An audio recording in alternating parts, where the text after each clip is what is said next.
हर किसी का ड्रीम होता है कि वो एक ऐसे पर्सन बने जिनसे सब बातें करना पसंद करे, जो सबको अट्रैक्ट करे। तो आज मैं ऐसी कुछ आपको हैबिट्स बताऊंगी जो आपको हेल्प करेगी एक अच्छी और आइडियल पर्सनालिटी बनने, कि हर कोई आपको सीरियसली ले। Hi, my name is Mrinal and welcome to my channel. सबसे पहली बात, अपने वर्ड्स और अपने एक्शंस को सेम रखो। जो आप प्रॉमिसेस कर रहे हो किसी से, तो वो प्रॉमिसेस निभाओ। अगर हम किसी से छोटे छोटे प्रॉमिसेस करते हैं लेकिन वो हम पूरे नहीं करते हैं, तो एक सर्टेन पॉइंट के बाद लोग हम पे विश्वास करना बंद कर देते हैं, क्योंकि वो हमें बहुत ज़्यादा ग्रांटेड ले लेता है कि ठीक है, प्रॉमिसेस तो करते हैं लेकिन कभी निभाते नहीं है। अगर आप खुद के दिए हुए प्रॉमिसेस कंप्लीट नहीं करोगे तो कोई आपको सीरियसली कैसे लेगा।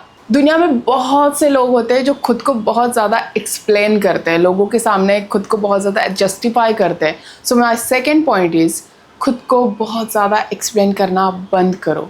अगर कुछ डिसीजंस आप बना रहे हो, कुछ चॉइसेस आप बना रहे हो, तो हर चीज़ में खुद को सही साबित करना, खुद को जस्टिफाई करना, हम कैसे सही है, ये करना ज़रूरी नहीं है। क्योंकि जो आपके करीबी लोग होंगे उनको आपके एक्सप्लेनेशन की ज़रूरत ही नहीं पड़ती। इसका मैं आपको एक एग्जांपल दे सकती हूँ। हर एक के लाइफ में ऐसा एक बेस्ट फ्रेंड तो होगा जिससे वो बहुत ज़्यादा अपनी करीबी बातें, बहुत ज़्यादा डिटेलिंग में बातें, सीक्रेट्स शेयर करते होंगे। मुझे बताओ, उस पर्सन को कभी आपने बहुत ज़्यादा एक्सप्लेन किया है? नहीं किया ना, बिकॉज वो आपको समझते हैं। वैसे ही जो आपके हैं, जो आपके करीबी लोग हैं, वो आपको वैसे भी समझेंगे यार, आपको बहुत ज़्यादा एक्सप्लेन करने की ज़रूरत नहीं पड़ेगी। द नेक्स्ट पॉइंट ही, जो मैंने इसके पहले वाले वीडियो में भी एक्सप्लेन किया था, जो खुद से प्रॉमिसेस कर रहे हो वो प्रॉमिसेस भी निभाओ। क्योंकि क्या होता है ना, जब हम खुद से कुछ प्रॉमिस करते हैं कि हम ये टास्क कंप्लीट करेंगे, हमारा ये गोल है वो पूरा करेंगे, स्टडीज़ में हम इतना टाइम 1 घंटा 1.5 घंटा पढ़ाई करेंगे, देन हम फ़ोन पे स्क्रॉलिंग करेंगे। और अगर हम वो चीज़ें खुद से किए हुए प्रॉमिसेस नहीं निभाते हैं तो हम खुद को ही सिग्नल दे रहे हैं, अपने सबकॉन्शियस माइंड को ही ये सिग्नल देते हैं कि नहीं यार, तो बस बोलता है, करता कुछ नहीं। तो ये बहुत गलत बात है, क्योंकि इससे क्या होगा ना, आपका कॉन्फिडेंस लूज होगा, जिसके वजह से आपका सेल्फ कॉन्फिडेंस और आपका सेल्फ ट्रस्ट ब्रेक होता है। सो हमेशा याद रखना, बड़े प्रॉमिसेस बनाने की ज़रूरत नहीं है, बहुत छोटे छोटे प्रॉमिसेस बनाओ, लेकिन वो प्रॉमिसेस निभाओ। बिकॉज जब आप छोटे छोटे प्रॉमिसेस बनाते हो, उनको निभाते हो, तो आपको कहीं ना कहीं खुद पे ये कॉन्फिडेंस आने लगता है कि हाँ, हमने जो खुद से प्रॉमिसेस किए वो हम निभा सकते हैं। फिर आप एक सर्टेन पॉइंट के बाद बड़े बड़े डिसीजंस भी बनाने लगते हो और बड़े डिसीजंस, बड़े प्रॉमिसेस भी रखने लगते हो। अभी सबसे इम्पॉर्टेंट बात है कि आपकी बॉडी लैंग्वेज बहुत इम्पॉर्टेंट चीज़ है। आप कैसे किससे बात करते हो, ये बहुत इम्पॉर्टेंट है। और अगर आपकी बॉडी लैंग्वेज सीरियस नहीं है, उसमें कॉन्फिडेंस नहीं है, तो कोई आपको सीरियसली क्यों लेगा। अपने बॉडी लैंग्वेज पे काम करना बहुत इंपॉर्टेंट। जैसे मैं अभी कुछ टाइम पहले एक लूज बॉडी लैंग्वेज के साथ आपसे बात कर रही थी, ये प्रेजेंट करता है कि आपका खुद में ही कॉन्फिडेंस नहीं है। लेकिन अभी मैं जैसे बैठी हूँ स्ट्रेट, और जिस तरह से आपके साथ कॉन्फिडेंटली बात कर रही हूँ, ये सिग्नल देता है कि मैं जो बातें कर रही हूँ इसमें मुझे खुद पे कॉन्फिडेंस है। और अगर आप भी इसी बॉडी लैंग्वेज के साथ, इसी कॉन्फिडेंस के साथ किसी भी इंसान से बात करते हो, तो सामने वाला आपको 1000% सीरियसली लेगा। बिकॉज आपके वर्ड से पहले आपकी बॉडी लैंग्वेज बोलती है। सो हमेशा याद रखना, अपने बॉडी लैंग्वेज पे तो सबसे पहले काम करना। कम्युनिकेशन से भी पहले आती है आपकी बॉडी लैंग्वेज। कुछ लोगों की हैबिट होती है कि वो सुनने से ज़्यादा बोलना ज़्यादा पसंद करते हैं। बट आपको मैं बता दूं, कम्युनिकेशन का सबसे इम्पॉर्टेंट पॉइंट क्या है पता है आपको? Listening. The best communicator is who listens more. अगर आपको बेस्ट कम्युनिकेटर बनना है ना, तो पहले सुनना सीखो। कितनी सिंपल बात है। बहुत लोग सोचते कि हम बात नहीं कर पाते, हम अच्छे से सेंटेंसेस नहीं बना पाते, हम खुद को रिप्रेजेंट नहीं कर पाते, लेकिन लोगों को ये बेसिक चीज़ पता ही नहीं है कि बोलने से पहले एक बेस्ट कम्युनिकेटर वो होता है जो अच्छे से सुनता है। तो आप भी सुनना स्टार्ट करो। आप 60-70% लोगों को सुनो और उसके बाद 20-30% जो आपको बोलना है वो बोलो। बिकॉज क्या होता है ना, जितना आप ज़्यादा सुनते हो और जितना आप कम बोलते हो, वैल्यूएबल बोलते हो, उतने ही लोग आपको बहुत सीरियसनेस के साथ सुनते हैं। बिकॉज उनको पता है कि आप कुछ नॉनसेंस बातें तो नहीं बोलने वाले, जो भी बोलोगे बहुत ज़्यादा वैल्यूएबल ही बोलोगे। The next point is, over thinking से ज़्यादा अपने एक्शंस पे फोकस करो। आई नो दुनिया में 99% ऐसे लोग हैं जो बहुत ज़्यादा ओवर थिंक करते हैं। और एक बात अच्छे से नोटिस करना, ओवर थिंकर्स वही होते हैं जिनको पता है कि उनको क्या एक्शंस लेनी है, बट वो एक्शंस नहीं लेते। लोग ऐसे भी होते हैं जो बस प्लानिंग करते जाते हैं, उनको उसमें ही बहुत ज़्यादा सेटिस्फैक्शन मिलता है और उनको ऐसे लगता है कि उन्होंने आज बहुत काम कर लिया, प्लानिंग की मतलब उन्होंने बहुत बड़ा काम कर लिया। नो गाइज, प्लानिंग से ज़्यादा आप एक्शंस पे फोकस करो, बिकॉज जब तक आप एक्शंस नहीं लोगे चीज़ें कैसे बदलेगी, आप ग्रो कैसे करोगे, कुछ बिल्ड कैसे करोगे। सो स्टॉप ओवर थिंकिंग और start taking actions, even though the small actions. आजकल के लोग इतने प्यारे हैं कि वो सेल्फ रिस्पेक्ट से ज़्यादा अपनी इमोशनल अटैचमेंट को चुनते हैं। सो माई नेक्स्ट पॉइंट इज़, अपने इमोशनल अटैचमेंट से पहले अपने सेल्फ रिस्पेक्ट को चुनो। बहुत लोग अटैचमेंट की वजह से अपनी सेल्फ रिस्पेक्ट दाव पे लगा लेते हैं, अपने वैल्यूज़ को दाव पे लगा लेते हैं। लोग उनको कुछ बोल रहे हैं, उनकी मजाक उड़ा रहे हैं, उनको बहुत ग्रांटेड ले रहे हैं, उन पर चिल्ला के बात कर रहे हैं, 4 लोगों में उनको डिसरिस्पेक्ट उनका कर रहे हैं। ये चीज़ें बहुत इजीली ले लेते हैं कि बोलते हैं ठीक है यार, अपना ही है। नो, आपकी सेल्फ रिस्पेक्ट सबसे पहले चाहिए। अगर कोई आपको डिसरिस्पेक्ट कर रहा है, इवन तो वो आपके बहुत करीबी है, तो उनको बताओ कि ये नहीं चलेगा, आप हमें इस तरह से डिसरिस्पेक्ट नहीं कर सकते।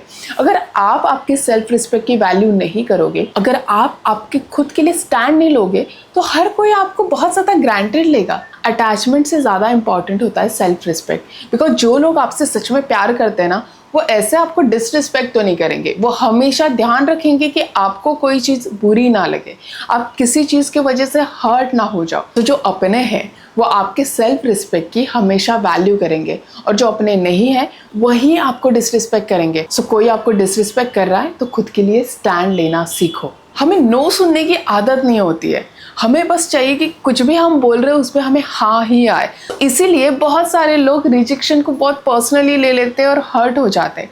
नो यार, हर रिजेक्शन पर्सनली क्यों लेना है। किसी बड़े से आप कपड़ों की दुकान में गए कुछ खरीदने, और वहाँ सभी जो ड्रेसेस है वो एकदम बेस्ट है, सब ड्रेसेस है जो एकदम यूनिक है, बट ज़रूरी नहीं कि आपको सभी ड्रेसेस पसंद आए। ऐसा क्यों होता है? बिकॉज आपकी चॉइस अलग है, ज़रूरी नहीं कि जो दूसरों को पसंद आए वही आपको पसंद आए। वैसे ही अगर कोई आपको पसंद नहीं करता है, आपके कंपनी को पसंद नहीं करता है, आपके साथ रहना, आपको एज अ ह्यूमन पसंद नहीं करता है, तो इट्स ओके, वो उनकी चॉइस है कि उनको आप पसंद नहीं हो। लेकिन ज़रूरी नहीं कि सबको ही पसंद ना हो। ऐसे गिने चुने ही लोग हमारे लाइफ में चाहिए होते हैं जो हमें पसंद करे और जो हमें सपोर्ट करे। हमें सब लोगों की ज़रूरत नहीं होती। मुझे तो पर्सनली ऐसे लगता है कि भीड़ के साथ चलने से अच्छा है वो उसी 4 लोगों के साथ चलो जो आपको ग्रो करने में हेल्प करे, जो अगर आप में कुछ कमियां हैं तो वो कमियां आपको रियलाइज़ कर पाए और कुछ बिल्ड करने में आपकी हेल्प करे। The next point is emotional control. बहुत ज़्यादा इम्पॉर्टेंट है। कितने सारे लोग बहुत छोटी छोटी चीज़ों पे ट्रिगर हो जाते हैं। कोई रोने लग जाएगा, कोई बहुत ज़्यादा चिल्ला देगा, कोई कुछ रिएक्ट कर देगा, कोई फिजिकली हार्म कर लेगा। क्यों करना है? ये एक वीक इमोशनल और मेंटल इंसान का साइन है। एक बात अच्छे से समझना, जो इंसान अकेला रहना जानता है, जो इंसान अकेले में खुश रहना जानता है, हर कोई पर्सन उसे पसंद करता है, बिकॉज उसको किसी की ज़रूरत नहीं है। अगर आप उसके साथ हो स्टिल वो खुश है, अगर आप उसके साथ नहीं हो स्टिल वो खुश है। और आपने नोटिस किया होगा, ऐसे लोग होते हैं जो खुद की कंपनी को बहुत ज़्यादा एंजॉय करते हैं और उन्हीं लोगों के साथ बाकी लोग भी टाइम स्पेंड करना पसंद करते हैं, क्योंकि वो बहुत ज़्यादा इंटरेस्टिंग लगते हैं। कितनी बड़ी बात है, आजकल आप रोड पे अकेले नहीं चल सकते, आप रेस्टोरेंट में अकेले खाना खाने नहीं जा सकते। क्यों? क्योंकि आपको कोई किसी ना किसी की कंपनी चाहिए होती है। क्यों? ट्राई करो अकेला रहना, ट्राई करो कि आप कैसे खुद की कंपनी एंजॉय कर सकते हो।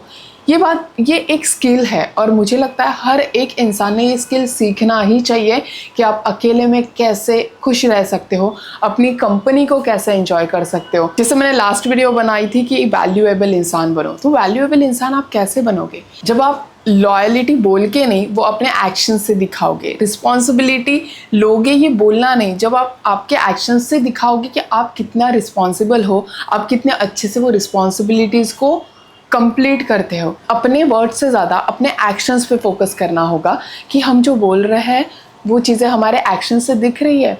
हम बोल रहे हैं कि हम वैल्यूएबल इंसान बनेंगे। मैंने वो टिप्स लास्ट वीडियो में शेयर की, आप जाके चेक कर सकते हो मेरी लास्ट वीडियो। तो वैसे आप वैल्यूएबल इंसान की टिप्स देख के आप वैल्यूएबल इंसान नहीं बनोगे, आपको वो चीज़ें फॉलो करनी पड़ेगी। वो चीज़ें आपको बोल के नहीं, आपके एक्शन से दिखनी चाहिए। आपने देखा होगा 100 में से एक इंसान अगर बहुत अट्रैक्टिव लग रहा है, वो इंसान बहुत अलग दिख के आ रहा है, उसकी ऑरा बहुत ज़्यादा पॉजिटिव है, तो क्यों है? क्योंकि वो खुद पे काम करता है, उसकी बॉडी लैंग्वेज अच्छी है, उसके लुक्स अच्छे हैं, उसकी बॉडी अच्छी है। क्यों है? बिकॉज वो खुद के फिटनेस पे काम कर रहा है। देखो, फिटनेस के बारे में हर कोई बोलता है, लेकिन जब आप खुद वो फिटनेस को सीरियसली लेने लगते हो ना, जब खुद फिटनेस के लिए काम करने लगते हो, आप खुद नोटिस करोगे बहुत ज़्यादा चेंज होता है। आपके बातों में चेंज दिखेगा, आपके माइंडसेट में चेंज दिखेगा, आपकी बॉडी लैंग्वेज में, आपके पर्सनालिटी में वो पॉजिटिविटी दिख के आती है। सो ये कुछ टिप्स थे जो मुझे लगता है आपने फॉलो करने चाहिए, और 30 डेज़ में ही आप डिफरेंस दिखोगे। आप खुद को भी एक अलग नज़र से देखोगे और लोग भी आपको बहुत अलग नज़र से देखने लगेंगे, और सच में आप खुद को एक अलग, एक यूनिक ह्यूमन बीइंग बनाना चाहते हो। आप चाहते हो कि लोग आपकी तरफ अट्रैक्ट हो, आप चाहते हो कि लोग आपको पसंद करें। सो ये सिंपल सी बेसिक सी चीज़ें हैं, लेकिन मुझे लगता है अगर आप ये फॉलो करते हो तो आप बहुत ज़्यादा अलग दिखोगे, भीड़ चाल से अलग दिखोगे।